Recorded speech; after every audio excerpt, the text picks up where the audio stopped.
Welcome everybody to Alpha Lambda Delta's new series, ALD Career Conversations. So last year, ALD switched our tagline to taking you from first year to career. And this series looks to do that, to explore the path from being a first year student all the way to a degree and a career in careers like veterinary science. So we're grateful to our successful alumni like Baye who have joined us today, and we're thrilled to have so many ALD members in on the conversation. So we'll get started with some introductions. Facilitating tonight is myself and ALD's Executive Director, Eileen. So Eileen, do you want to introduce yourself? Hi everyone, my name's Eileen. I'm here in the national office, and we're located in upstate New York, the Western New York area, suburb of Rochester. Nice to have you all here. Thanks. And I'm Trish Maxwell. I'm the Director of Communication for Alpha Lambda Delta. I work in the national office with Eileen, helping our members and our chapters. And tonight, our speaker is Baye Williamson. She was inducted into ALD in 2005 at Converse College, and she received her bachelor's in biology and went on to earn her doctorate of veterinary medicine from the University of Tennessee College of Veterinary Medicine. After graduating, she pursued an advanced training in veterinary neurology and completed her residency at Cornell in 2018. She currently lives in San Jose, California, where she's a veterinary neurologist and neurosurgeon at MedVet Silicon Valley. So, Baye, let's get started. We'll ask you a couple of easy icebreakers. So if you could only eat one meal for the rest of your life, what would it be? Probably sushi. Yum. Is there a particular, what's your favorite roll? Ooh, I really like I like salmon a lot, so probably something with salmon. I also really like sashimi, so just with just the raw fish is fine too. You're in a great part of the country for that. Next fun question. If you won an all expenses paid 7-day vacation, and let's pretend that there's no COVID pandemic, okay. It just magically disappeared, where would you go? Ooh, probably most likely somewhere with a beach. Actually I have a friend who's in the Maldives right now. So I'm pretty jealous of her posting all the pictures. If not there, then Japan. So what did you want to be when you were younger? Did you always want to be a vet, or was there something else? I think I've always wanted to be a vet. It's, something that's kind of always been there.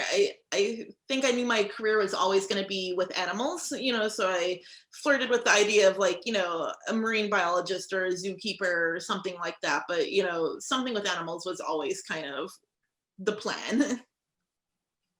Great. Okay, so let's jump into some questions. I want to start with Alpha Lambda Delta, even though we're going to talk about your career and your major and your academics. But let's start with ALD. What role, if any, did ALD play in your undergrad experience? I mean, were you involved in the chapter? What were some of the reasons you joined? Did it give you some skills that you think have helped you in your career? Talk a little bit about that as a foundation. I mean, it's actually been several years, so I don't have a lot of details, but, I certainly appreciate ALD's ability to kind of, connect me with like-minded individuals within my college, where we're all kind of, strongly achieving, successful. In my case, it was a women's only college, so women, in particular. And, I think that that's just really great to kind of have that support group. I believe I was actually maybe a officer at some point. I honestly can't remember. Sure. Yeah, that's okay. Obviously, anytime you're in a officer position in a society of some sort, that's cultivating leadership skills and organizational skills and all of those sorts of things. So I think in general, Alpha Lambda Delta kind of helps to nurture and, create an environment where people can, meet and learn things, and also, be around peers that have kind of similar goals. Absolutely. Sure. Yeah. Good. Thanks. So your undergraduate degree was in biology. So can you talk a little bit about how that major prepared you for vet school? And, did most of the people in vet school major in biology? Are there kind of other majors? Can you talk a Yeah. little bit about that? I would say that a lot of people do major in biology or biochemistry or something kind of along those lines. You do need a lot of the basic sciences, for in general your prerequisites for vet school, but also to kind of understand the things that you're going to learn in vet school. So, immunology, genetics, microbiology, all of those are really important. Things for you to kind of have it and, be aware of it. And, some of them actually even repeated, like I took immunology in undergrad and I had a separate immunology course in vet school. So I would say that probably maybe half to 2/3 of my vet school class were biology or biochem majors or something like that. The other half or third were probably animal science majors. And so we didn't have animal science at Converse College, so that wasn't an option to me. But, it's essentially the same thing with a kind of a more of a focus on basically animal husbandry, things like that.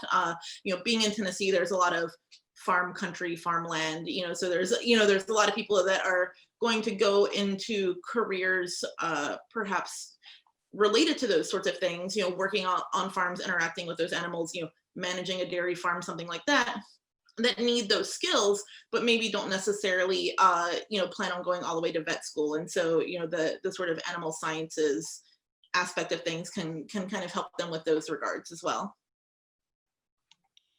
Good, thanks. Trish mentioned in the opening that ALD's sort of, we adopted the tagline of taking you from first year to career. So can you describe your path from first year to career and talk about any experiences you had, academic maybe in particular, or internships, research projects, how you thought about grad school, like what was your path from first year to your career? Yeah. So, I mean, I guess I would say that in general, my path was pretty typical in that, I was taking the courses required of me to, satisfy my major. And then, the biggest thing for me, because Converse College is a very small college, is that not every single class was offered every year. Some classes were only offered every other year. And so you really have to plan out in advance, when you're going to be taking certain classes. So you made sure you got your prereqs done, in the right time frame to, be able to take the next class, the class that required that prereq. And so it required a lot of planning, and then obviously making sure as well that, I was satisfying all of the prerequisites for my vet school application.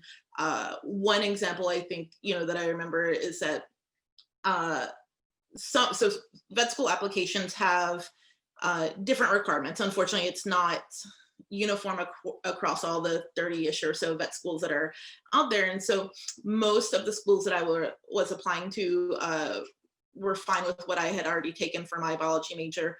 One of them wanted me to have microbiology, and I hadn't, it wasn't being offered in time for my application to be finished. So I actually had to take it as kind of an outside course at another local college, so that I could get that prerequisite, for vet school. So, that was kind of the general path.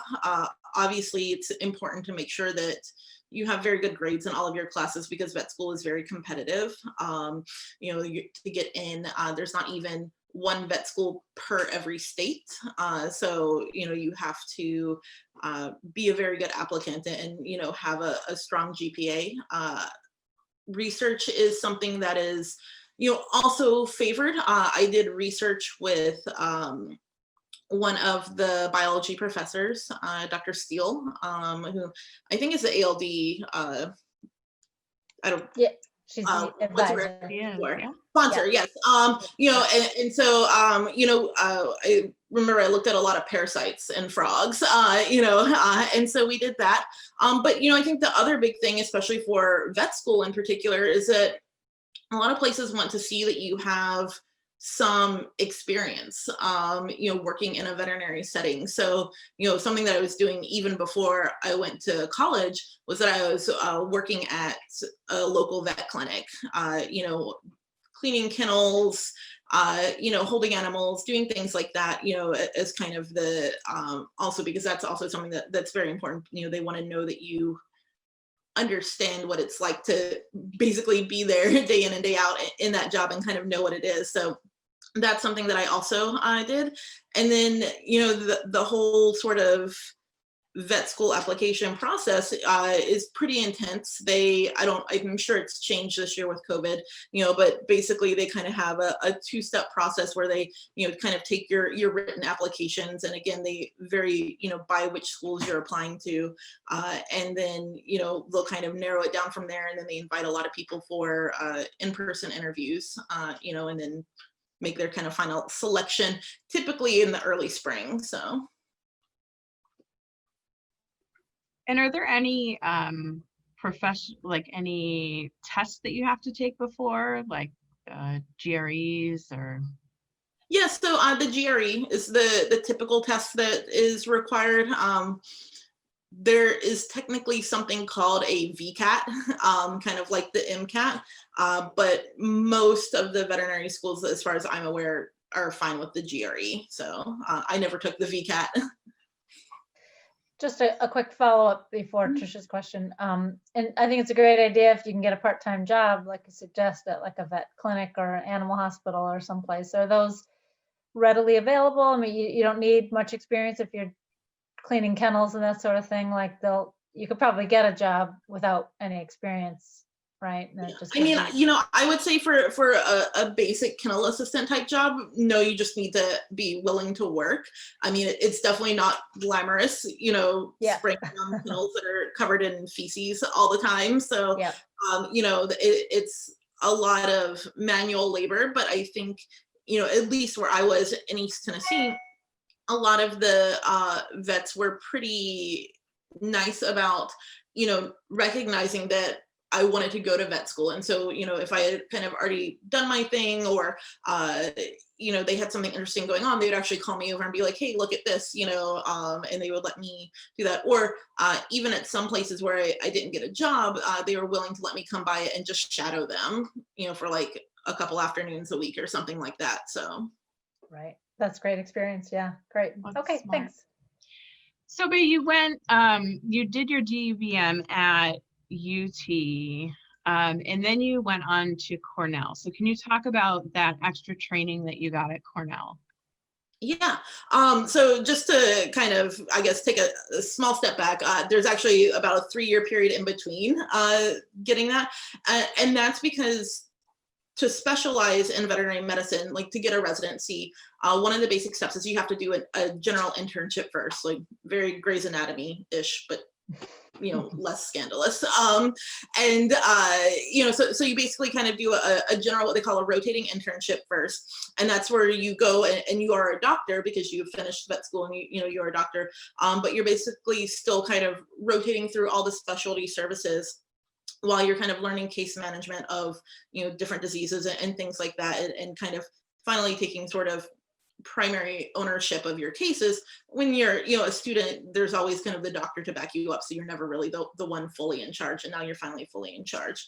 And so most specialization requires that you complete at least a general internship. Getting a residency in veterinary medicine is even more competitive than getting into vet school. And so what's kind of sprung up in the intermediary is what they call specialty internships. So it's a 1-year internship with your chosen specialty. So I did my general internship. I did a specialty neurology internship. And then because I still hadn't gotten my residency at the point, I ended up doing a postdoc fellowship as well. So I did all that. And so that was over the course of 3 years. And then we go through this matching program, which we can talk about more if you guys want. But I matched at Cornell for my residency. And so there I'm, basically focused on becoming a neurologist and neurosurgeon. So, learning how to manage the standard diseases that we see. We see a lot of dogs with seizures, brain tumors. Dogs get a lot of spinal issues. So we do surgery for a lot of spinal issues, things like that. I do MRIs, so learning how to read MRIs. We do spinal taps, learning how to do spinal taps, basically kind of focused on everything that you need to be a specialist, just like you would if you were in human medicine, essentially. And then over the course of that 3-year residency period, there's sort of 2 big tests that you have to take. So at the end of most people's second year of their residency, they're taking what we call a general boards exam. And that's kind of the certifier that, hey, yes, like you are a competent general doctor, like, it's not really neurology focused. It's kind of generally medicine based. And then at the end of most people's 3rd year of their residency, then they take a specialty exam. And that's a 2-day exam for us. And it's 5 different sections, basically over all the things that they think are important for you to know and to be an appropriate, veterinary neurologist. And then you get to wait 6 weeks before they tell you the results. So lots of stress for that 6-week period. That's really intense. Yeah. Yeah, and I'm curious. So I think everybody here kind of understands what, the typical day as a vet looks like, but how has COVID impacted things, and how has that changed your profession? Yeah.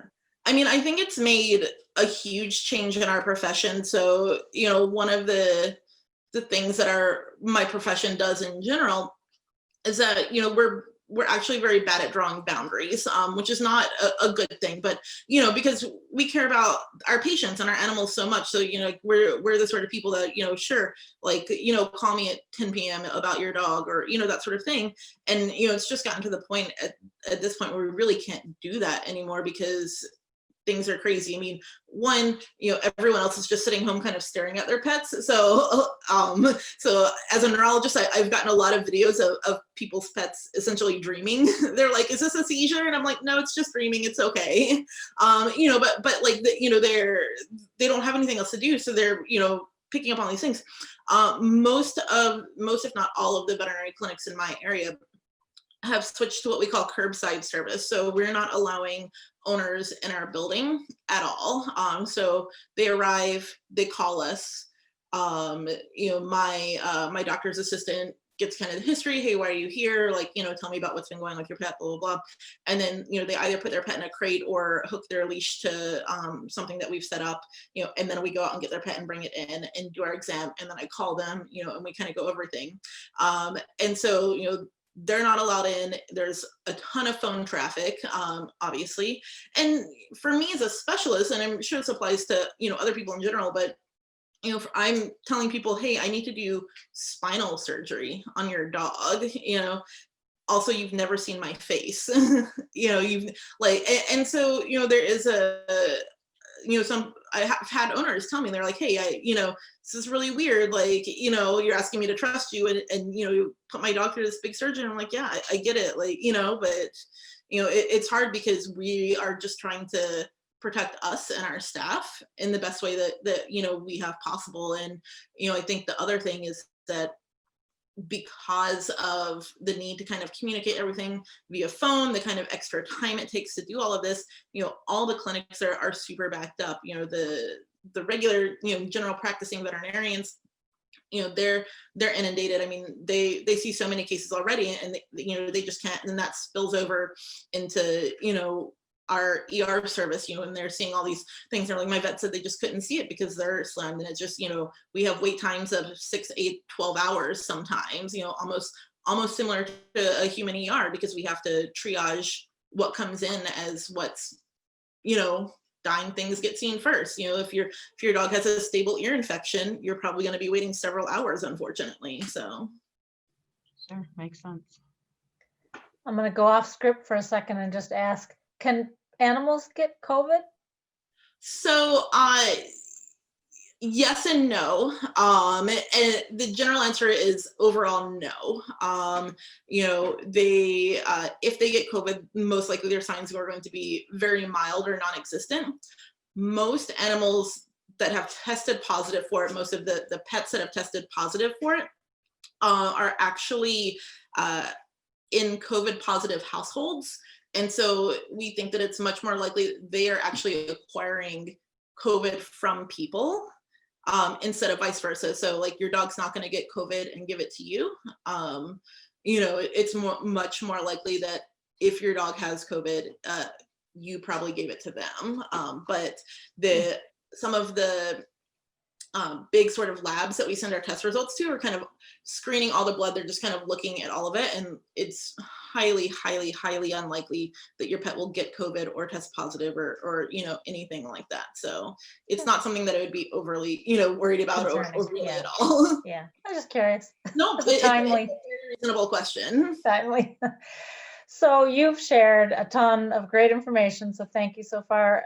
And for everyone listening, be prepared. You can certainly ask questions in a minute if you have any that we haven't asked. But what advice would you have for students who are pursuing a career in veterinary sciences?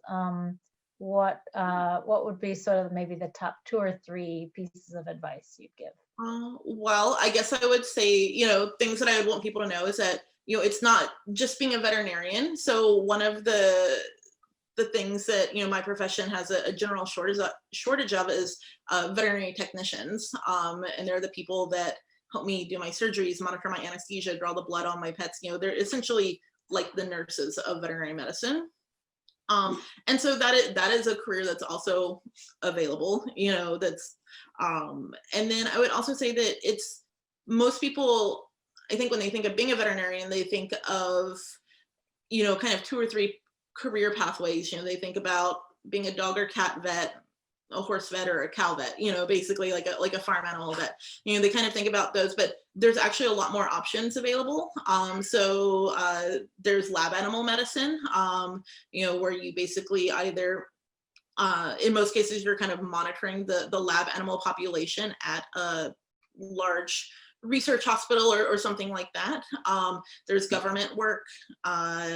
There's a whole bunch of other career pathways. They might be less common, than just kind of being the standard veterinarian that a lot of people think of. And then I think, honestly, the other thing that I would prepare people for is that in most cases, you're not going to get rich doing this career. So this is not a career that makes a lot of people a lot of money. And the debt to income ratio once you graduate vet school is actually quite high. And so that would be something that I think that a lot of people don't think about or aren't aware of. And so being aware of that when you're going into even going to an in-state school like I did, like I graduated with $150,000 of student loan debt. So it's something that people need to be aware of. If you go to an out-of-state school or some of the private schools, your student loan debt may be $200,000 to $300,000. Just be prepared for that. And also know that, while I love this career and I wouldn't change it, there's a very high emotional toll that veterinarians go through. And we have one of the highest suicide rates of any profession. And so that's not to, say that we're all suicidal or anything like that, but, it takes a big mental health toll, this profession. And so, just be prepared that that's, something it's a lot of secondary emotion from people, and a lot of things that, are often outside of our control. But I think that, they may not be the happiest things, but those are actually the things that I want people to know about my job. So. Right. Yeah, it's important. It's very important. A quick thing about debt. I have a daughter who's thinking about applying to law schools, and some friends who have also applied to law school find that a lot of these schools are giving a lot of aid, not need-based. I don't know, they're just sort of giving out aid for law schools. Is that the thing for veterinary grad school? Is there such a thing as? getting? That's really not something that am aware of in our profession at the moment. You know, certainly there's always individual scholarships, but you know, the scholarships that were available, like when I went to vet school, it's like, hey, if you graduated from this county and wanted to pursue farm animal medicine, here's $1,000. Like, you know, and $1,000 when you have 6 figures of student loan debt. Well, it's obviously nice, like, you know, Nice, but not, it's a drop in the bucket. So, Yeah. but I'm not aware of anyone at this time, you know, at Sure. least in relation to my school, so University of Tennessee. And again, I could totally be wrong on this, but I'm not aware of anyone capping tuition or, you know, there being like extra grant money or anything like that specifically for it, unfortunately. So on a positive note, what is your favorite thing about your career? What's your favorite thing? I think, you know, it's very rewarding for me to see my my patients do well. So, you know, I see dogs that are paralyzed. So I have dachshunds, you know, and they are prone to having a lot of issues with their spine. And sometimes they come in and they're completely unable to walk, you know, and they need surgery. And then seeing them back, you know, for their recheck and they're starting to walk it and you know and get better and you know feeling good, then that's very rewarding to me, you know, those successful outcomes. So Beautiful, great. Sorry, my turn still. One more question from me. Is there so you've given great advice, you've got lots of info, anything you wish you had done when you were in undergrad at Converse that you didn't do, sort of looking back, like, oh, this would have better prepared me, or I wish I had done such and such? I mean, I wish I was better at biochem, but no, like I feel like Converse, you know, and the options that I had there, you know, really prepared me appropriately for everything. You know, obviously I think that the thing that I wish most that was not really outside of my control is that, you know, I wish taking the courses at Converse had been easier, but we're such a small school, like, you know, there's no way that you know, Dr. Skila and the other professors could really teach every single course every semester. So, you know, that's kind of a pipe dream, but not, you know, I wouldn't change anything. Sure, yeah. Okay, thanks. So we're going to give our students a chance to ask some questions, So if students out there, if you want to either turn on your camera or your microphone or type in chat and I can relay them over, here's your chance to ask the expert. I have a question. I'll start it off. My name's Danielle. I'm from Pittsburgh, Pennsylvania, and I'm a senior. I'm actually a biochem major, so I went through that whole thing. I didn't like it either. But Better you than me. I just applied actually to vet school, and UT was one of the schools that I did apply to. And I'm still waiting to hear back. I haven't really heard back from it. I don't know if I missed this, but I was wondering like how your application process went and how many schools you applied to and got it accepted to. And then I have a side note after you answer that. So yeah, so I think at this point, I don't remember hearing too much back around this time. I felt like I heard more back like December, January. Again, it's been a couple of years, but you know, I wouldn't worry too much. You know, I applied to 4 or 5 different vet schools.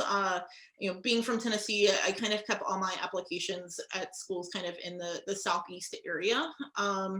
And to be quite honest with you, I actually didn't get accepted at any of them except for the University of Tennessee. So, you know, but that's all you really need. You just need that, you know, that one school. So, you know, and the real, you know, I would say nerve-wracking part for me is that Tennessee was the one that I heard back from last. So I'd gotten all my rejections and then I got my acceptance to Tennessee. So. Okay, that's great. Yeah, because I'm getting kind of nervous because I'm not hearing anything, but I guess no news is good news right now. Also kind of wondering what your application looked like in terms of your GPA and grade. Yeah, so I graduated cum laude. So like, I think my GPA, that puts my GPA around like 3.75-ish or so. You know, and so I would say, yeah, somewhere, you know, 3.5 and higher seems like a reasonable GPA to me for vet school for the most part. I think it's kind of your typical application, or at least it was when I was doing it, in that they want to see kind of the standard, like, you know, that you're a well-rounded person, that you've done, you know, some research, that you've got some vet school experience, and that you've done some other things too that like aren't really necessarily all veterinary medicine. So I played volleyball when I was at Converse. So I was there on a partial athletic scholarship. And so, you know, I did that. And then, you know, I was actually also on the debate team. So I had several other sort of extracurriculars that I was involved with as well. And I actually got asked more about the debate team and those extracurriculars than I did about my vet, you know, experience working in the veterinary clinic. So Are you saying like in your interview, that's when? Okay. I was also wondering how the interview process went for Tennessee. So when I was there in person, they basically had kind of a set of days, and then they got, I don't know, like 20 or 50 people all together at the same time. And then you kind of just sat around, and then they would call you into a room and ask, and there's like maybe 3 or 4 people in there. They were all, you know, professors and doctors at the hospital and things like that, all sort of related to it. I think they had a couple, maybe veterinarians from the surrounding community as well. And then it was basically, you know, just kind of a conversation about things. Obviously for you, it's a very nerve-wracking conversation, you know, but yeah, it was, you know, it was kind of I would say probably no more than 30 minutes in all honesty, like kind of, you know, chat about whatever they found interesting in your application and resume. So Thank you so much. Danielle, I think you have a lot of those extracurricular stuff covered. I do. Yes. So Trish is probably going to read other questions. Yeah, so we have a few. So Alexa says, I'm currently a vet nursing student, and I was wondering if you could recommend any places to take my practicum. Ooh, I actually don't know off the top of my head. I'm sorry that that's not really my area of, you know, experience. I would say that I would probably search for, you know, a place that offers you a lot of experience. So depending on where you're at, you know, I would look for your local sort of or regional specialty hospital. So like the clinic that I'm currently at, like we have emergency medicine, neurology, surgery, oncology, cardio, internal medicine. You know, we kind of have a lot of different things. And so I think that, you know, that is beneficial to the nursing students doing their practicum, because they kind of see a whole bunch of different things, as well as that. I think the tricky thing about veterinary nursing school or vet tech school, you know, is each state has such different requirements. And I don't know, you know, what the requirements would be, you know, for your state. Like if you really felt strongly about only doing shelter medicine or only working at a general practitioner's, like, you know, would that satisfy the requirements? I would hope so. But, you know, I would just make sure that you're following up with those, meeting all your requirements. And then I would look for, you know, what you're interested in. So, you know, are you interested in surgery? Are you interested in shelter medicine, you know, and does going to a place where you can do your practicum there satisfy those requirements? And that would be the best advice that I have for you, but I'm sorry, I'm not offering more information because it's a little bit outside my specific area of knowledge. Still some great advice. Give yourself a break. Can you talk a little bit about the internship residency match process and what you can do in vet school to improve your chances of getting one of those? Yes. Okay. So the match is heinous, and it's awful, but there really is no other way that they've set up for you to go through this process in like 95% of cases. And what it is basically it's an online format or setting where you log on, you upload a personal statement, you upload your CV, you upload your transcript, and then you know, the biggest thing besides your personal statement is making sure that you have good references. So in general, well, they require 3, but you can have up to 4 references.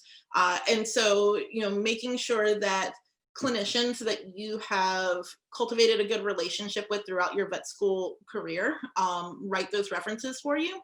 then that is pretty important. I would say that doing a general internship, it doesn't matter quite so much as what the specialty of those clinicians are. But if you want to do a residency, then it makes much more sense to get references from people that are all of that specialty. So, if you're applying for a neurology residency and you don't have a single good relationship with someone who's already a neurologist to write that reference for you, then that's going to raise some eyebrows. When you're doing a general internship, which some people just do because they want to kind of have a slightly more intensive year before they go out into general practice. So you don't have to, just because you do an internship doesn't necessarily mean that you have to go on to a residency. But in that case, it matters a little bit less, where your specific references come from. But it's also very important to ask the people that are writing your references, can you write me a good reference? Don't just say, hey, will you write me a reference? Because, that might mean they'll write you an okay one, or one that's like less good. You want to, specify, can you write me a really good reference? And then you upload it to this big match program. And then you go through and you apply to all the places that you want to apply for. So I think they have like a price grouping as like less than 10 or like more than 10 like places that you can apply for. And so you apply for all the places, and then at that point, some of the places, especially when you're doing your residency, will invite you for interviews. So you'll have kind of more in-person, more specific interviews. Some places you'll kind of have to read the program description, especially for residencies. Some of them are like, if we don't invite you for an interview, then we're not really interested in you. Some of them are like, well, you don't necessarily have to interview for us to consider you. So it kind of varies again by place. And then there's two specific deadlines. So there's a deadline for you to rank your choices. So if you applied to 10, you rank them, 1 through 10, the place that you most want to go to the place that you, least want to go to. If you're like, I would never go there in a million years, then don't even rank them, because there's and then a week later, the programs that you're applying to do the exact same thing. They rank the applicants on a scale for like, we want this applicant the most to, we'd be like less happy to have this one. And then they run it through some sort of computer algorithm thing. And then you get basically it's like a Monday morning, like 8 a.m. You wake up, you start refreshing your computer like a mad person. And they give you the, your ranking. And so it'll either say, hey, yes, you matched here. Or, oh no, you didn't match with anyone. Because it's like kind of a computer algorithm-y type thing, then there's some people that don't match, and some programs that don't match. And so then they have what we call the scramble, which is where you get your mentor to start calling all these places that didn't match and start talking you up really good to see if you can kind of find someone through sort of like a backdoor type way. So it's a lot of anxiety and a lot of stress, but that's kind of how it works. Wow, it does sound intense. Yeah, you answered my question, because I was going to ask, what if you don't match at all? So yeah. You get and somebody if you don't match at all, then it really depends on kind of what you want to do and what your options are. For example, when I finished my general internship, I knew how competitive getting a neurology residency was. So when I applied for a neurology residency, I also applied for specialty internships at the same time. And so I matched with a specialty internship. When I was coming out of my specialty internship, I was only applying for neurology residencies because I was like, well, I've already done a specialty internship. I don't necessarily want to repeat that. Some people are willing to repeat that. And so some people will do 2 or 3 specialty internships before they match, but I didn't. Actually didn't match for a residency that year, and that's how I got the postdoc. So the postdoc kind of opened to people that were looking for something else, and so that's how I got the postdoc. Okay, that makes sense. For residency the following year. So. Okay. So we have someone here as a first-year student, biology major. I don't know if you could read the questions too, but any recommended courses that especially because they're a first year student. So biology, do you recommend they take chemistry? Is math, how important is math in vet school? What courses would be recommended early on in undergrad? Yeah. So, I mean, for my biology major, I had to take 2 semesters of Gen Chem and 2 semesters of Organic Chem. So I had to take chemistry as part of my biology major regardless. And then I had to take biochem as well. But that was kind of the extent of the chemistry that I had to do. I didn't take like inorganic chem or, quant or anything like that. So I took basically the chemistry that I was required to take, but definitely, there were requirements for my major. So, I would say that most vet schools, want you to have organic chemistry and biochemistry. And to do that, you at least have to take the general chemistry courses. I would say the other things to, be aware of is I would probably, because you won't really know which programs, have what requirements, I would probably try to, get kind of all the main biology courses. So genetics, immunology, microbiology, all of those sorts of things, that are going to be kind of nice broad spectrum topics, and those will help you for vet school as well. Just so you kind of have those and you're not left scrambling your senior year trying to like figure out how to take microbiology because one of the places that you want to apply to requires it. So I was wondering how you chose the neurology path for your specialty, because I know there's a lot that you can do. I'm kind of leaning more towards private practice right now, probably because that's where I have a lot of my hours, but how can you go about kind of determining what you want to do? I know like there's all these classes you're going to end up taking, but I don't know, like, what if I'm interested in 3 different things? You know what I mean? Yeah. And, what I would say is that for me, I actually didn't even know that it was a thing to specialize in veterinary medicine until I went to vet school. Because I'm from a small town in East Tennessee, and I hadn't, had like that sort of experience as sort of the big specialty hospitals that had all these specialties. None of our family pets had ever really, gone to one of those hospitals or anything like that. And so I actually didn't know that was an option until I went to vet school. And, then I think it's just something that I just really enjoyed neurology. I enjoyed everything about it as kind of a study and a disease process, sort of thing. And so it was just something that sort of grabbed me, and took my interest. And so that's kind of how I decided that I wanted to do neurology.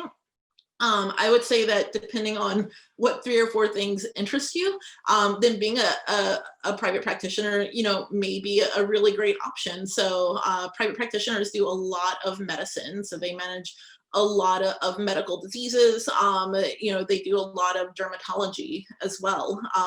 And they, depending on kind of what their preferences, they do a fair amount of surgery. They'll do a fair amount of dentistry. So, if you kind of want to be dabble in a lot of different things, then private practice might be great for you because it affords you that opportunity. For me, I think pus is gross, and skin disease gives me the willies. That unfortunately is a large part of private practice. And so it's like, I don't know. And then, so it's just a whole kind of conglomeration of things that also push me towards neurology. And then also, are you able to go, like, say I went into private practice and I was like, you know what, I hate teeth, they're gross. Can I go do a specialty in something else after that? Mm-hmm. Yeah. So, most people, I feel like, do their internships straight out of vet school, but that's not necessarily something that you have to do. In fact, one of my intern mates, when I was doing it, he had been in practice for several years, and then, thought maybe he wanted to specialize in surgery. And so, he came back and he was doing his internship with us. So certainly that is an option. I think that sometimes because the pay for internships typically be a lot less than what you would be making as a private practitioner. Most people kind of get that internship out of their way, you know, before they're like, oh, I have to take a kind of a decent pay cut to do this internship. You know, kind of used to living in poverty, so keep living in poverty sort of thing. You know, but if you do your internship and then you do private practice for a couple years and then you're like, oh, actually, you know, I do decide that I want to do surgery or whatever, then yeah, like you can always re-enter the match at that point. And so if that's the case, so you might want to make sure that you've maintained good relationships with, you know, whoever the local people are that do specialize in whatever your thing is. So if you decide you want to do surgery and you're referring people to a lot of surgeons and things like that, then you might want to, you know, make sure that you're talking to them about your cases regularly, you know, maybe even doing a little bit of shadowing with them at times, or things like that, so that, you know, you have those people available to write you the reference, you know, that you need. Thank you so much. But thank you so much, Baye, for your time, for being here, for all this great advice for students, not only those who attended, I'm sure, but for the recording. I think this will be a popular one. So thanks everybody for being here. But thank you especially for Baye and all the great work you're doing with animals. Thank you so Well, much. thank you guys for having me. And I hope everyone learned a little something and it helped them out as they consider veterinary medicine as a career. So